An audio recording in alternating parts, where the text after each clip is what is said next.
నమస్తే, welcome to iDream. Covid మహమ్మారి నుంచి ఇప్పుడిప్పుడే మనమంతా బయటపడుతున్నాం అనుకునే లోపే మరో బ్యాక్టీరియా మనందరినీ భయపెట్టేస్తోంది.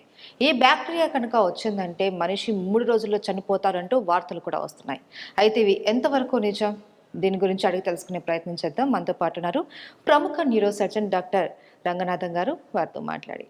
నమస్తే సార్. నమస్తే. ఏంటి సార్, కోవిడ్ నుంచి ఇప్పుడిప్పుడే అమ్మయ్య అనుకొని రిలాక్స్ అవుతున్న ఈ సందర్భంలో మళ్ళీ ఇంకొక బ్యాక్టీరియా వస్తుంది, ఇది కనుక వస్తే మనిషి 3 రోజుల్లో చనిపోతారు, మనిషిని తినేస్తుంది అనేసి చెప్తున్నారు. పోతే నిజంగానే ఈ బ్యాక్టీరియా ఎఫెక్ట్ ఉందంటారా? అంటే ఆ బ్యాక్టీరియా, ఇది ఒక బ్యాక్టీరియల్ వ్యాధి, స్ట్రెప్టోకాకస్ అని. అదేంటంటే గ్రూప్ ఏ స్ట్రెప్టోకాకస్ పయోజెనిస్ అని. చాలా ప్రమాదకరమైన వ్యాధి.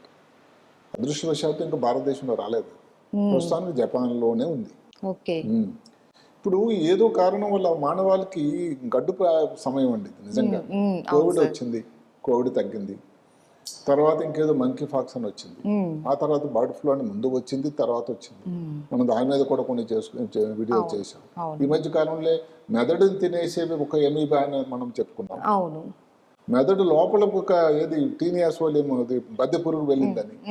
ఇట్లా ఎక్కడో తేడా ఉంది. అంటే మన తాలూకా హైజీన్లో కానీ, తినే భోజన పద్ధతిలో కానీ, ఆచార వ్యవహారంలో కానీ ఏదో తేడా వచ్చింది. అంటే ముందు కూడా ఇలాంటి కొన్ని వ్యాధులు అయితే ఉన్న మాట వాస్తవం. పర్సంటేజ్ అన్నది, సీరియస్నెస్ అన్నది ఇప్పుడు పెరిగిందని నాకు అనిపిస్తుంది. ఒకప్పుడు వచ్చినా కూడా అంత ఎఫెక్టివ్ గా ఉండేది కాదు. అంటే అప్పుడు కూడా ఇంతవరకు ప్రజల్లో కూడా ఒకటి సోషల్ మీడియా అంత యాక్టివ్ కాదు.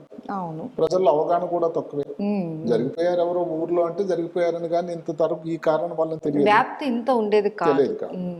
అందువల్ల లేదు అని మనం చెప్పడానికి లేదు. కానీ ఏదైతే నేను ఇప్పుడు మనకు చూసుకున్నట్టయితే దగ్గర 7 నుంచి 8 రకాలు వైరల్, బ్యాక్టీరియా, పారాసైట్, అసలు అన్ని రకాల జీవులు కూడా ఏకదాటిగా ఇప్పుడు ఒకసారి మానవాళి మీద దాడి చేస్తున్నాయి. ఇది కొంచెం గడ్డు పరిస్థితి అని నేను చెప్పగలుగుతాను. అయితే సార్, గతంలో కూడా ఇలాంటి బ్యాక్టీరియల్ ప్రాబ్లమ్స్ మనకి ఇండియాలో ఏమైనా ఉన్నాయా? ఇంతకుముందు వచ్చింది, అది స్ట్రెప్టోకాకస్ కాదు, స్టెఫ్లోకాకస్ ఆరియస్ అని ఇంకోటి ఉంది. ఏంటి సార్ అది బ్యాక్టీరియల్ వ్యాధి, స్టెఫ్లోకాకస్ కూడా.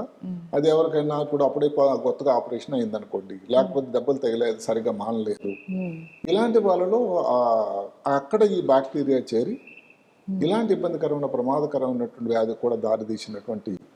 అయితే ప్రస్తుతం వచ్చిన స్ట్రెప్టోకాకస్ కి దానికి తేడా ఉంది. మనం ఈ స్ట్రెప్టోకాకస్ గురించి మాట్లాడుకుందాం. ఏదైతే జపాన్ దేశంలో వచ్చింది జూన్ 2వ తారీఖు, అంటే మనం ఇప్పుడు ఏ తారీఖులో ఉన్నాం, 22. ఈ ఇన్ని రోజుల్లోనే దగ్గర 1000 కేసులు పైగా నమోదయ్యాయి. ఎంత ప్రమాదం అంటే ముందు మీరు చెప్పినట్టుగానే దగ్గర 3 రోజుల్లోనే ప్రాణానికి హానిగా అది మనిషిని తినేస్తుంది. దాని పేరే ఫ్లెష్ ఈటింగ్ అని. మనిషి తినేసి కన్నా ఫ్లెష్ ఈటింగ్ అంటే. ఫ్లెష్ ఏంటి? ఇప్పుడు చర్మం ఉంది, దాని లోపల సాఫ్ట్ టిష్యూ అంటాం, కండరాలు ఉంటాయి, మళ్ళీ బోన్ వరకు దాడి చేసినట్టు లేదు. అన్ని కూడా దానివల్ల ఏమవుతుందంటే శరీరంలో రక్తం తాలూకా ప్రవాహం తాలూకా ఇబ్బందులు వస్తున్నాయి. ఇన్ఫెక్షన్ వల్ల ఏమిటి, సడన్ గా వాళ్ళు దీనిలోకి వెళ్ళిపోతున్నారు, బీపీ తక్కువ అయిపోతుంది.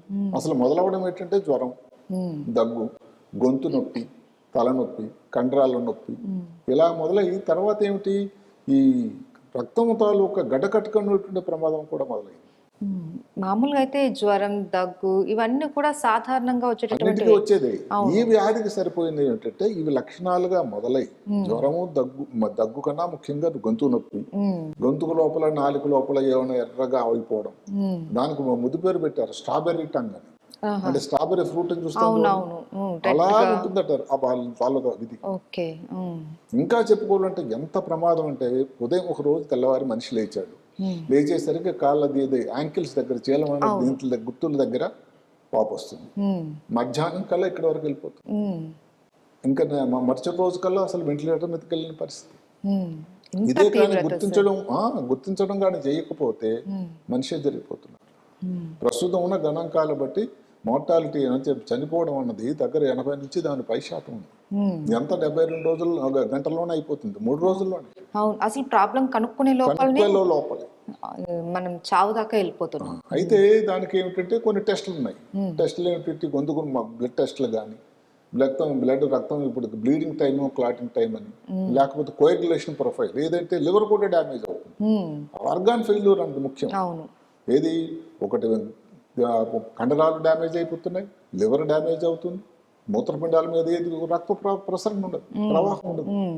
దాంతో మూత్రం తయారు కాదు, కిడ్నీ ఫెయిల్యూర్ ఉంటాం, లివర్ ఫెయిల్యూర్. అంటే ఒక్క ఆర్గాన్ కాకుండా శరీరంలో ఇన్ని 1, 2, 3 ఆల్మోస్ట్ అన్ని ఆర్గాన్స్ మీద మెదడులో వచ్చినట్టు ఫిట్స్ లాగా రావడం, అన్కాన్షియస్ స్పృహ కోల్పోవడం, ఇన్ని శరీరంలోని అవయవాల మీద ఏకధాటిగా ఒక దగ్గర 48 గంటల్లో దాడి జరుగుతుంది. ఇప్పుడు మందులు ఉన్నాయి, దానికి టెస్టులు ఉన్నాయి, ఈ టెస్టులు రిపోర్ట్లు అప్పుడు వస్తాయి. వచ్చిన తర్వాత మందులు దానికి ఎంత లోపల దాన్ని తయారు చేస్తాం. మనకి ఏమైనా రిపోర్ట్స్ రావడానికి 24 గంటలు పడుతుంది. అసలు పుణ్యకాలం కాస్త దాటిపోకూడదు. అంటే దీని తాలూకా ప్రమాదం ఎంత ఎక్కువ ఉందో మనం గ్రహించాలి. అవును సార్. దీనికి కొన్ని టెస్టులు ఇందాక చెప్పినట్టుగా రక్త పరీక్షలు కొన్ని ఉన్నాయి. అదే కాకుండా ఫిట్స్ లాంటివి వచ్చిందంటే బ్రెయిన్కి ఏదన్నా కానీ ఈజీ కానీ లేకపోతే ఎంఆర్ఐ లా టెస్టులు కూడా చేయాలి. అన్నిటికంటే ముఖ్యమైనది ఏంటంటే గొంతుకులో ఎక్కడైతే నొప్పి ఉందో అక్కడ నుంచి కల్చర్ తీసుకోవాలి. స్త్రీలలో అయితే మర్మాయం ఆ ప్రాంతం నుంచి కూడా కల్చర్ తీసుకోవాలి, టంగ్ నుంచి కల్చర్ తీసుకోవాలి. దాంట్లో కానీ బ్యాక్టీరియా ఉందని కానీ తొందరగా కానీ రిపోర్ట్ వస్తే యాంటీబయాటిక్స్ అన్నది స్టార్ట్ చేయాలి. దీనికి అన్నిటికంటే ముఖ్యమైన ఆయుధం మన దగ్గర ఉన్నది యాంటీబయాటిక్స్. యాంటీబయాటిక్స్ లో కూడా ఏమిటి, వ్యాంకోమైసిన్ అని, లిజోలిడ్ అని, క్లిండామైసిన్ అని, మెఫ్సిలిన్ అని ఇలాంటి స్పెసిఫిక్ యాంటీబయాటిక్స్ స్టార్ట్ చేస్తేనే అప్పటికి మనం దాని ప్రమాదాన్ని ఆపగలం. అది సరిగా మిగతా హాస్పిటల్ అడ్మిషన్ 100% అవసరం. 80% కూడా ఇంటి దగ్గర మామూలు క్లినిక్ లోనూ వైద్యం చేయడానికి లేదు. బీపీ తక్కువైంది అనుకోండి, బీపీ పెరగడానికి మందులు ఇవ్వాలి. మూత్రపిండాలు పని చేయట్లేదు, దానికి డయాలసిస్ అవసరం పడవచ్చు. ఫిట్స్ వచ్చింది, ఫిట్స్ కోసం మందులు ఇవ్వాలి. లివర్ ప్రాబ్లం వచ్చిందని దానికోసం ఏదైనా బ్లడ్ ట్రాన్స్ఫ్యూజన్, రక్తం ట్రాన్స్ఫ్యూజన్ ఇవ్వాలి. ఇలాంటి ఇబ్బందులు. అదే కాకుండా ఇందాక చెప్పినట్టు కండరాలు తినేసిన పరిస్థితి, చర్మం అంతా ఎలా కనబడుతుందంటే చూస్తే ఏదో తినేసి వెళ్ళిపోయింది, ఏదో ఒక జంతువు ఏదో తినేసి వెళ్ళిపోయినంత అలాంటి పరిస్థితి కనబడుతుందట. అంటే నిజంగా చెప్పుకోవాల్సింది ఏంటంటే ఇలాంటి వ్యాధి రాకూడదు సుమా దేవుడా. ఇది కోవిడ్ కన్నా భయంకరంగా ఉంది. కోవిడ్ కన్నా భయం.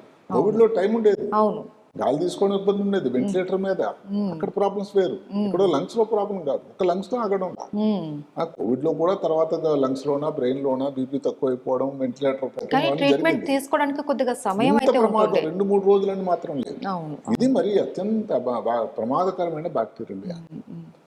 ఇంకో మాట్లాడిగారు ఇంతకుముందు ఇండియాలో వచ్చింది. ఇండియాలో స్టెఫలోకోకస్ ఆరియస్ సంబంధించిన టాక్సిక్ షాక్ సిండ్రోమ్ అని ఇంతకుముందు నమోదైంది. అది ఇంత తక్కువ టైంలో ఇలాంటి ప్రమాదకరమైన వ్యాధి అయితే చెప్పలేదు. ప్రస్తుతానికి జపాన్లో వచ్చిన వ్యాధి ఏదైతే ఉందో అలాంటి ప్రమాదం. ఇలాంటి దీని తాలూకు కొన్ని రకాల స్ట్రెప్టోకాకస్లో కూడా ఇలాంటి టాక్సిక్ షాక్ సిండ్రోమ్ వస్తుంది. కానీ ఇంత ప్రమాదం ఎక్కడ మనకున్న సమాచారాన్ని బట్టి తెలియదు. ఏదైతే గ్రూప్ ఏ స్ట్రెప్టోకాకస్ పయోజెనిస్ అది టాక్సిన్ దానివల్ల రిలీజ్ అవుతుంది, గొంతు నొప్పిలాగా అవుతుంది. దాని నుంచి ఏమైనా టాక్సిక్ విష పదార్థాలు తయారవుతాయి, అది రక్తం లోపలికి వెళ్ళిపోతుంది. రక్తం నుంచి ఇంకా కండరాలు ఇంకా అన్ని ప్రాంతాలకు దానికి ప్రవాహం జరిగి ఎక్కడ దొరికితే అక్కడ దాన్ని కాటు వేస్తుంది. అది అంత ప్రమాదకరమైన వ్యాధి. సార్ మరి ముఖ్యంగా ఇది ఇంకా ఎవరికి ఎక్కువగా వచ్చేదంటే ఈ గాయాలైన వాళ్ళకి వీళ్ళకి త్వరగా ఎఫెక్ట్ చూపిస్తుంది. ఆపరేషన్ ఎవరికైనా అయింది అనుకోండి, ఆ గాయం మీద ఇది ఇబ్బంది అవ్వడానికి ఆస్కారం లేదు. చిన్న దెబ్బ తగిలింది, ఏదో చేతికే దెబ్బ తగిలింది, ఆ టైంలో ఇది ఇంత ప్రమాదం వస్తుందని ఎక్కడ, అది ఇన్ఫెక్షన్ రావడానికి ఆస్కారం. దీనికి కారణం ఎలాగ రూట్ ఆఫ్ ఎంట్రీ అంటే ఈ స్టెఫలోకాకస్ ఇందాకైతే భారతదేశంలో ముందు సంవత్సరానికి ఈ కేసులు ఒకసారి వచ్చాయని చెప్పినవి ఏదో ఒక చిన్న క్రిమి కీటకాలు కానీ ఏదైనా ఇలాంటి కరవడం వల్ల వచ్చింది అని చెప్పారు. కానీ దీనికోసం ఈ కారణం అంటూ లేదు, తెలుసు. కొన్ని మనకు తెలుసు. ఏమిటది? ఇప్పుడు చేతుల్లో కంటామినేషన్ అయిపోవడం. అంటే ఇప్పుడు ఎవరికన్నా ఒక వ్యక్తికి ప్రేగుల లోపల ఈ గ్రూప్ ఏ స్ట్రెప్టోకాకస్ ఉంది, అదే మలం పదార్థం విసర్జన చేసినప్పుడు బయటకు వస్తుంది. ఆ వ్యక్తి కానీ సరిగ్గా చేతులు శుభ్రం లేకుండా మలంతో కానీ అది కంటామినేషన్ అయితే అది ట్రాన్స్మిషన్ అయింది. ఈ మధ్యకాలంలో ఇంకొక కొత్త థియరీ ఏమిటంటే అంటే చేతుల ద్వారా. రెండోది ఏమిటంటే ఒక వ్యక్తికి ఎవరికైనా ఈ ఇబ్బంది వస్తే వాళ్ళు మాట్లాడుతున్నప్పుడు వచ్చే తుంపరల వల్ల కూడా ఈ వ్యాధి రావచ్చు. తీసుకునే ఫుడ్ పదార్థాలు సరిగ్గా హైజీన్ లేకపోయినా కానీ వ్యక్తి నుంచి వ్యక్తికి ఇంకొక వ్యక్తికి రావడానికి కాంటాక్ట్ అనేది ఈ వ్యాధి అదృష్టవశాత్తు అంత ప్రమాదం కోవిడ్ టైంలో మనం చూసినట్టుగా లేదు. కానీ ఈ హైజీన్ వల్ల ఉంది. ఈ హైజీన్ అనేది ఏది చేతుల తాలూకా శుభ్రం, తర్వాత తీసుకునే పదార్థాలు తాలూకా శుభ్రం సరిగ్గా చేసుకోవడం, మాట్లాడేటప్పుడు కాస్త డిస్టెన్స్ చేయి పెట్టుకోవడం కానీ మాస్క్ కానీ పెట్టుకోవడం కానీ లేదు అన్నట్టయితే ఇప్పుడు ఏ గాయాలే ఉన్నాయనుకోండి, దానికి సత్వరంగా తొందరగా వైద్యం చేయటం, దాన్ని కవర్ చేసి ఉంచడం, అక్కడి నుంచి కూడా కల్చర్ తీసుకునేటప్పుడు కల్చర్ తీసుకోవడం, ఇలాంటివి చేసినట్టయితే ప్రమాదం తక్కువ. మళ్ళీ కోవిడ్ నాటి జాగ్రత్తలు మళ్ళీ మనం మళ్ళీ పాటించాలి. పునరావృతం అవుతున్నాయి.